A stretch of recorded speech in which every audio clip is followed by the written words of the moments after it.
एक बार की बात है, रामपुर नाम के गांव में रमेश नाम का एक व्यक्ति रहता था। रमेश बहुत मेहनती आदमी था, परंतु उसकी किस्मत कभी उसका साथ नहीं देती थी। पहले रमेश खेती का काम करता था। उसे लगा था कि खेती से जो फसल होगी, उसे बेचकर उसकी गरीबी खत्म हो जाएगी। परंतु सूखा पड़ने के कारण उसकी पूरी फसल खराब हो गई। अब जब सूखे के कारण उसकी फसल खराब हो चुकी थी, तो उसने जंगल से लकड़ियां काटकर लकड़ियां बेचनी शुरू की थीं। एक दिन इसी तरह वो जंगल लकड़ियां काटने जाने वाला था, परंतु जाने से पहले उसने अपनी पत्नी से कहा। रीमा, मैं जंगल जा रहा हूं लकड़ियां काटने। उम्मीद करता हूं आज अच्छे से लकड़ियों की बिक्री हो जाए। हाँ हाँ, हर बार तुम यही तो उम्मीद करते हो, लेकिन होता कुछ नहीं है। पता नहीं क्यों, पर तुम जो भी काम शुरू करते हो, उसमें किसी न किसी तरह नुकसान हो ही जाता है। पहले तुमने खेती की तो सूखा पड़ गया, फिर तुमने मजदूरी की तो लोगों ने मजदूर रखना ही बंद कर दिया। रीमा, कम से कम तुम तो शुभ शुभ बोलो। पूरा गांव अब मुझे मनहूस मानने लगा है। मेरी किस्मत खराब है, ये मैं मानता हूं, लेकिन मैं जीना तो नहीं छोड़ सकता ना। रहने दो तुम और तुम्हारी बातें। अब तुम जाओ और ध्यान से अपना खाने का डिब्बा लेते जाना। मैंने उसमें रोटी और अचार रख दिया है। लकड़ियां काटने के बाद भूख लगे तो जरूर खा लेना। हाँ, अच्छा किया जो तुमने खाने का डिब्बा बांध दिया। लकड़ियां काटने के बाद तो जबरदस्त भूख लगती है। फिर क्या था, रमेश अपना खाने का डिब्बा लेकर जंगल की ओर निकल पड़ता है। काफी देर चलने के बाद आखिरकार वह जंगल के उस हिस्से में पहुंच जाता है जहां से वह लकड़ियां काटा करता था। चलो, आखिरकार मैं जंगल पहुंच ही गया। अब फटाफट अच्छी अच्छी लकड़ियां काट लेता हूं, ताकि कम से कम आज तो ठीक ठाक आमदनी हो जाए। अगर लकड़ियां ज्यादा हो गईं तो शायद कुछ पैसे बच भी जाएं। रीमा के लिए चूड़ियां लेने को कितने समय से कह रही है, और मैं हर बार खाली हाथ लौटता हूं।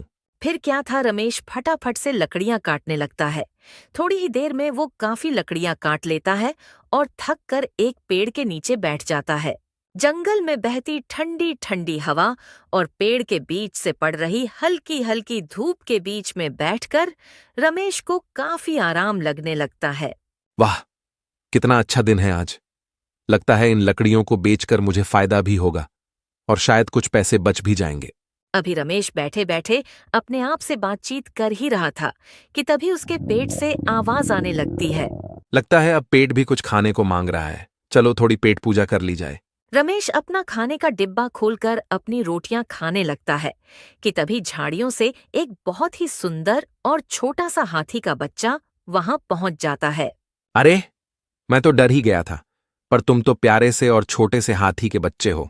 हाथी का बच्चा रमेश के पास खाने का सामान देख कर आया था, तो रमेश भी बिना कुछ सोचे एक रोटी हाथी के बच्चे को दे देता है। तुम तो बहुत प्यारे हो मेरे दोस्त, और तुम बहुत भूखे भी लग रहे हो। ये लो, ये रोटी खाओ। मैं तो जानता हूं कि इस बेस्वाद रोटी में तुम्हें इतना आनंद नहीं मिलेगा, परंतु अभी के लिए मेरे पास इसके अलावा कुछ नहीं है। फिर क्या था, रमेश और वो छोटा हाथी अपने अपने हिस्से की रोटी खाने लगते हैं। खाना खाने के बाद रमेश अपनी लकड़ियों का गट्ठर उठाता है और गांव के बाजार की तरफ चल पड़ता है। परंतु रमेश के साथ साथ वो छोटा हाथी भी उसके पीछे पीछे चल पड़ता है। जब रमेश उसे अपने पीछे आता देखता है, तो उससे कहता है। अरे ओ छोटे मियाँ, तुम मेरे पीछे क्यों आ रहे हो? जंगल में तुम्हारा परिवार होगा ना, वहां वापस जाओ, वरना तुम्हारी माँ तुम्हें ढूंढते ढूंढते परेशान हो जाएगी। लेकिन हाथी का बच्चा वहीं खड़ा रहकर मासूम आंखों से रमेश को देखने लगा, जैसे कहना चाहता हो कि उसका कोई अपना नहीं है। ओह, तो तुम अकेले हो क्या? तुम्हें किसी ने जंगल में छोड़ दिया है क्या? रमेश का दिल पसीज गया। वह जानता था कि अकेलेपन का दर्द क्या होता है। उसने इशारे से हाथी के बच्चे को अपने पास बुलाया। चलो ठीक है मेरे दोस्त, अगर यहां तुम्हारा कोई नहीं है तो तुम मेरे साथ चलो। फिर क्या था, रमेश लकड़ियों का गट्ठर सिर पर रखकर बाजार की तरफ चल पड़ा और वह छोटा हाथी भी उसके पीछे पीछे चल पड़ा। बाजार पहुंचकर रमेश अपनी लकड़ियों का गट्ठर उतारकर लोगों को आवाज लगाने लगता है। अरे ओ भाई, सूखी सूखी लकड़ियां हैं, लो खरीद लो। सस्ती लकड़ियां चूल्हे के लिए बढ़िया काम आएंगी। वैसे तो रमेश के पास से जल्दी कोई भी लकड़ियां लेने नहीं आता था, परंतु आज रमेश के पास बैठे इतने छोटे और प्यारे हाथी के बच्चे को देखने के बहाने बहुत सारे लोग इकट्ठा हो जाते हैं। अरे वाह, इतना प्यारा हाथी का बच्चा तो मैंने आज तक नहीं देखा। क्यों रमेश भाई, तुम कब से हाथी पालने लगे?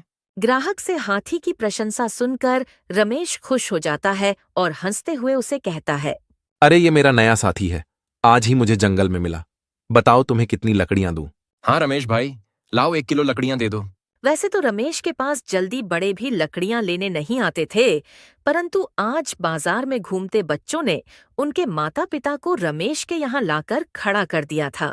इसी तरह केवल हाथी के बच्चे को देखने के लिए आए लोगों ने रमेश के पास से उसकी सारी लकड़ियां खरीद ली थी और आज बहुत दिनों के बाद रमेश ने इतनी सारी लकड़ियां बेची थीं और उसे बहुत मुनाफा हुआ था। ये देखकर रमेश बहुत हैरान था। दोस्त, लगता है तुम मेरे लिए बहुत भाग्यशाली हो। देखो ना, आज मेरी सारी लकड़ियां बिक गईं और आज मेरी बहुत कमाई हुई है। फिर रमेश मुनाफे के पैसों से रीमा के लिए चूड़ियां और अपने नए साथी के लिए खाने के लिए बहुत सारे केले लेकर अपने घर की ओर चल पड़ता है। अरे आ गए तुम। कैसा रहा दिन? आज कुछ लकड़ियां बिकी या नहीं? हाँ भाग्यवान, हाँ भाग्यवान, आज तुम विश्वास नहीं करोगी, मुझे तो आज दबा के फायदा हुआ है। ये लो बचे हुए पैसे और वो रही तुम्हारी चूड़ियां। पर रीमा की नजर चूड़ियों के बगल में रखे केले के ढेर पर जाती है। वो सब तो ठीक है, पर तुम इतने सारे केले क्यों खरीद लाए हो? कहीं तुम्हारा मन अब केले की दुकान खोलने का तो नहीं कर रहा है? नहीं रीमा, ये तो मैं मेरे नए साथी के लिए लाया हूँ। रमेश से नए साथी के बारे में सुन रीमा चौंक जाती है। क्या कहा? नया साथी? वो कौन है? अरे इतना चौंको मत भाग्यवान, चलो तुम्हें मेरे नए साथी से मिलवाता हूँ। रीमा रमेश के साथ जब घर के बाहर वाले कमरे में जाती है तो वो वहां बैठे हाथी के बच्चे को देखकर चौंक जाती है। अरे, ये हाथी के बच्चे को कहाँ से ले आए तुम? अरे रीमा, यही तो है मेरा नया साथी। ये मुझे आज जंगल में मिला था। देखो ना कितना प्यारा है। मैं इसे अपने साथ रखना चाहता हूँ और वो सारे केले मैं इसी के लिए तो लाया हूँ। हे भगवान, तुम्हारा दिमाग तो ठीक है। जो पैसे मिले तुम आधे पैसों से तो इसके लिए केले खरीद लाए। मैं कुछ नहीं जानती। तुम अभी के अभी जाओ और इसे फिर से वहीं छोड़ आओ जहां से इसे लाए हो। लेकिन रीमा, सुनो तो, मैं ऐसा नहीं कर सकता। वहां जंगल में ये अकेला था, वहां इसके लिए कितना खतरा हो सकता है। किसी बड़े जानवर ने इस पर हमला कर दिया तो? नहीं, मैं इसे नहीं छोड़ सकता। तुम्हें पता है रीमा, आज मुझे इसके वजह से ही तो फायदा हुआ है। लोग केवल इसको देखने के बहाने से ही तो मुझसे लकड़ियां खरीद रहे थे। मुझे लग रहा है कि तुम पागल हो गए हो। भला एक हाथी के बच्चे की वजह से तुम्हारी लकड़ियां कैसे बिक सकती हैं? देखो रमेश, मैं कुछ नहीं जानती। तुम कल जब लकड़ियां काटने जाओगे तो इसे फिर से वहीं छोड़ आना। बेचारा रमेश रीमा को बहुत समझाने की कोशिश करता है, पर रीमा उसकी एक भी बात नहीं सुनती है। इसलिए रमेश को आखिर हार माननी पड़ती है। रात में जब रमेश उस छोटे हाथी को केले खिलाने जाता है तब वो उससे कहता है, मेरे दोस्त, मुझे माफ कर देना। कल मुझे तुम्हें उस जंगल में फिर से छोड़ना पड़ेगा। रमेश ये सब उस छोटे हाथी से कहते वक्त बहुत दुखी था, परंतु वो और कुछ कर भी नहीं सकता था।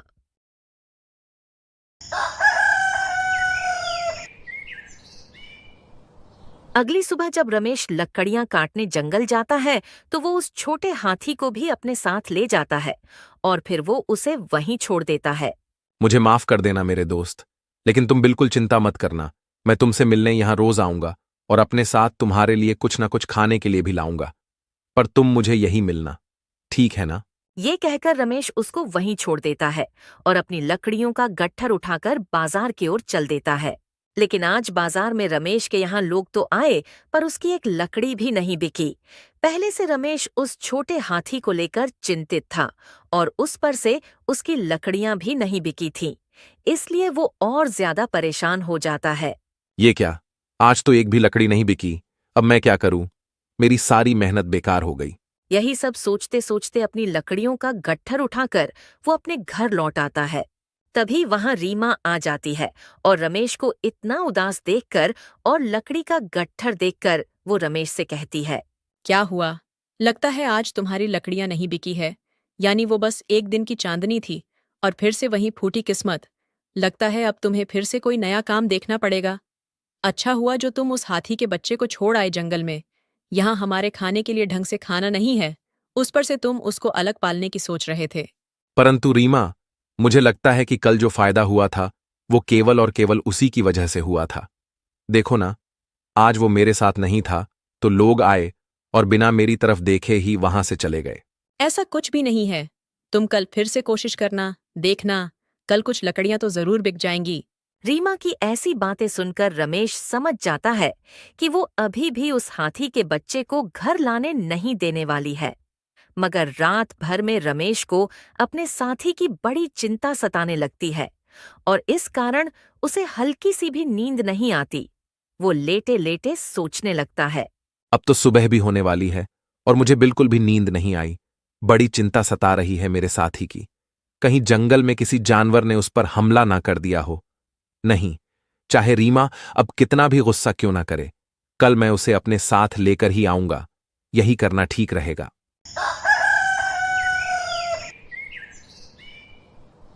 फिर क्या था, अगले दिन फिर से वो अपने खाने का डिब्बा उठाकर जंगल की ओर चल पड़ता है।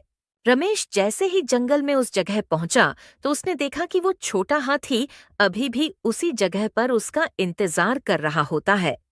रमेश को देखकर वो फौरन से उसके पास भागकर आ जाता है। मेरे प्यारे दोस्त, चिंता मत करो, आज मैं तुम्हें वापस ले चलूंगा और अब तुम्हें मैं यहां अकेले नहीं रहने दूंगा। कल तुम यहां अकेले रहकर बहुत डर गए होगे ना। रमेश प्यार से उस छोटे हाथी के पास बैठकर बातें करने लगता है और फिर लकड़ियां काटकर बाजार चला जाता है। हैरानी की बात तो ये थी कि आज फिर से लोगों ने रमेश की दुकान से लकड़ियां खरीदने के लिए गर्दी कर रखी थीं। देखते देखते कुछ ही देर में रमेश की सारी लकड़ियां बिक गईं। देखा दोस्त, मुझे पता था सब लोग केवल तुम्हें देखने के बहाने मुझसे लकड़ियां खरीद रहे हैं, परंतु रीमा ये बात मानने को तैयार ही नहीं है। पर देखना, अब उसे भी यकीन हो जाएगा कि तुम मेरे लिए बहुत भाग्यशाली हो। आज भी मुझे तुम्हारे वजह से बहुत फायदा हुआ है। अब तो मैं तुम्हारे लिए भर भर के केले ले चलूंगा और अब से तुम हमेशा मेरे साथ मेरे यहां रहोगे मेरे दोस्त। सारी लकड़ियां बेचने के बाद रमेश छोटे हाथी को लेकर अपने घर की ओर चल पड़ता है। आज वो हाथी को सीधा रीमा के सामने ले जाता है। ये क्या, तुम आज फिर इस हाथी के बच्चे को अपने साथ ले आए? रीमा सुनो तो, देखो ना, आज मैं फिर से इसे अपने साथ बाजार ले गया तो मुझे कितना फायदा हुआ। तुम मानती क्यों नहीं? ये हमारे लिए बहुत भाग्यशाली है। और अगर अब तुमने इसे घर से भगाने को कहा ना, तो मैं भी इसके साथ जंगल चला जाऊंगा। अब मैं इसे अकेले जंगल में नहीं छोड़ सकता। रमेश की ऐसी बातें सुनकर रीमा उसे कुछ नहीं कहती है और गुस्से में वहां से चली जाती है। फिर क्या था, अगले दिन से रमेश हमेशा अपने साथी के साथ में रहने लगता है। वो उसके साथ लकड़ियां काटने जाता, फिर उन्हें बाजार में बेचने जाता। अब तो रमेश का लकड़ियां बेचने का काम भी बहुत अच्छे से चलने लगता है और समय के साथ वो छोटा हाथी रमेश का पक्का साथी बन जाता है। प्यारे साथी, जब से तुम मेरे जीवन में आए हो सब कुछ अच्छा चलने लगा है। अब तो रीमा भी ये मानने लगी थी कि रमेश अपने साथी के बिना नहीं रह सकता था और उसके रहने से सच में उन्हें बहुत फायदा होने लगता है। सच कह रहे हो तुम। अब तो मुझे भी लगने लगा है कि ये छोटा हाथी हमारे लिए बहुत भाग्यशाली है और अब मुझे भी इसके साथ खेलना बहुत अच्छा लगने लगा है। देखते देखते ऐसे ही कुछ दिन बीत जाते हैं। फिर अचानक एक दिन जब रमेश अपने साथी के साथ आंगन में खेल रहा होता है, तभी राजमहल से 2 सिपाही आते हैं और एक जाल उस छोटे हाथी पर फेंक देते हैं। यह देखकर रमेश चौंक जाता है। अरे अरे, कौन हो आप लोग और आपने मेरे हाथी पर यह जाल क्यों डाला है? सुनो आदमी, ये कोई मामूली हाथी का बच्चा नहीं है। ये राजसी हाथी का पुत्र है और इसे हम महीने भर से ढूंढ रहे थे। लगता है तुम ही हो जिसने इसे महल से चुराया था। इतना कहकर सैनिक रमेश और उस छोटे हाथी को अपने साथ ले जाने लगते हैं। उन्होंने तो छोटे हाथी को ले जाने के लिए भी अच्छा बंदोबस्त किया होता है।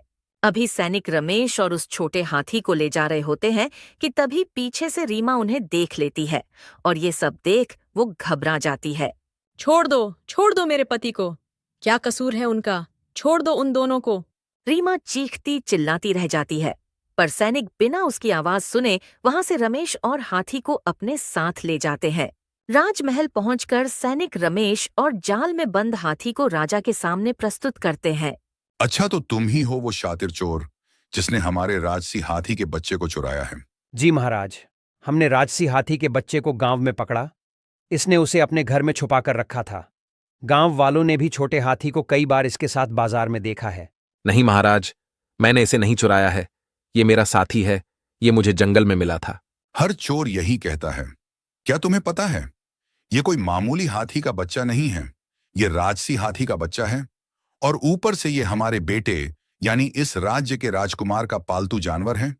इसके बिना तो मानो उसकी जिंदगी एकदम सुनी हो गई थी। तुम्हें इसकी बहुत बड़ी सजा मिलेगी। ले जाओ, सैनिक इसे कारागार में डाल दो। राजा के कहे अनुसार सैनिक रमेश को कारागार में डालने ले जाते हैं और ये सब होता देख वो छोटा हाथी भी बहुत दुखी हो जाता है। फिर महाराज उस छोटे हाथी को राजकुमार के पास ले जाते हैं। देखो राजकुमार सूरज, हम आपके पालतू हाथी को वापस ले आए हैं। अब आप बिल्कुल निश्चिंत हो जाइए। अब ये आपको छोड़कर कहीं नहीं जाएगा। असल में राजकुमार सूरज को ये इसलिए प्रिय था क्योंकि इस छोटे हाथी का जन्म भी राजकुमार के 10वें जन्मदिन पर ही हुआ था। इसलिए राजा ने उसे ये भेंट स्वरूप दे दिया था और पिछले 2 सालों से ये उनके पास ही था। लेकिन जब वो चोरी हुआ था तब राजकुमार को बहुत दुख हुआ था और तब से वो बहुत बीमार रहने लगे थे। इस वजह से राजा के सैनिक उसे गांव-गांव घूम-घूम कर ढूंढने लगे थे। धन्यवाद पिताजी, आपने इसे ढूंढकर मुझे कितना खुश कर दिया है। उस छोटे हाथी के लौटकर आने से राजकुमार सूरज की तबीयत अब सुधरने लगी थी, लेकिन वो नहीं जान रहे थे कि उस हाथी के मन में क्या चल रहा था। राजकुमार उसे खाने के लिए लाल-लाल टमाटर देते हैं, जो उसके पसंदीदा खाने की चीज थी, परंतु उसने उन्हें खाने से मना कर दिया। इसी तरह राजकुमार ने बहुत बार अलग-अलग चीजें उसे खाने के लिए दीं, परंतु उसने कुछ भी नहीं खाया। ये देखकर राजकुमार सूरज चिंतित हो जाते हैं और अपने पिता के पास इस विषय पर बात करने चले जाते हैं। पिताजी देखिए ना, 2 दिन बीत चुके हैं इसे यहाँ आए, परंतु इसने अब तक कुछ भी नहीं खाया। मुझे तो कुछ नहीं समझ आ रहा, मैं क्या करूं? ये तो बहुत ही विचित्र है, क्योंकि पहले तो उसे दिन में 5-5 बार खाना खिलाने जाना पड़ता था, तो अब अचानक इसे क्या हो गया? ठीक है राजकुमार, मैं अभी किसी बड़े जानवरों के वैद्य को बुलाकर इसे दिखा देता हूँ। वो जल्द ही ठीक हो जाएगा। राजा राज्य के बड़े-बड़े जानवरों के वैद्य को बुलाते हैं, परंतु उस छोटे हाथी ने अब तक खाना नहीं खाया था।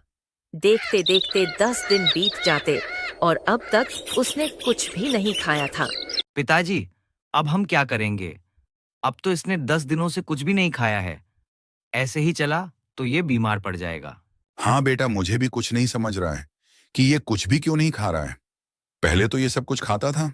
तभी राजा को रमेश की याद आई और उसने फौरन से रमेश को और उस छोटे हाथी को आमने-सामने खड़ा कर दिया और रमेश को देखते ही वो फौरन से उसके पास भाग कर गया। और फिर रमेश ने उसे खाने के लिए केले दिया तो उसने फौरन से उन केलों को खा लिया। ये देख राजा को समझ आया कि रमेश चोर तो नहीं हो सकता है। मुझे माफ कर देना रमेश, हमसे बहुत बड़ी गलती हो गई है। हमने इसे बहुत ढूंढा था और आखिर ये तुम्हारे यहाँ मिला तो हमें लगा था कि इसे तुमने चुराया था, परंतु इसका तुम्हारे प्रति इतना प्रेम देखकर ये साबित हो गया कि तुम इसे नहीं चुरा सकते। आखिर में राजा ने रमेश को माफ कर दिया और रमेश को अपने यहाँ नौकरी पर रख लिया था और उसे और उसकी पत्नी रीमा को भी राजमहल में ही रहने कह दिया, ताकि रमेश राजमहल में रहकर उस छोटे हाथी की देखभाल कर सके।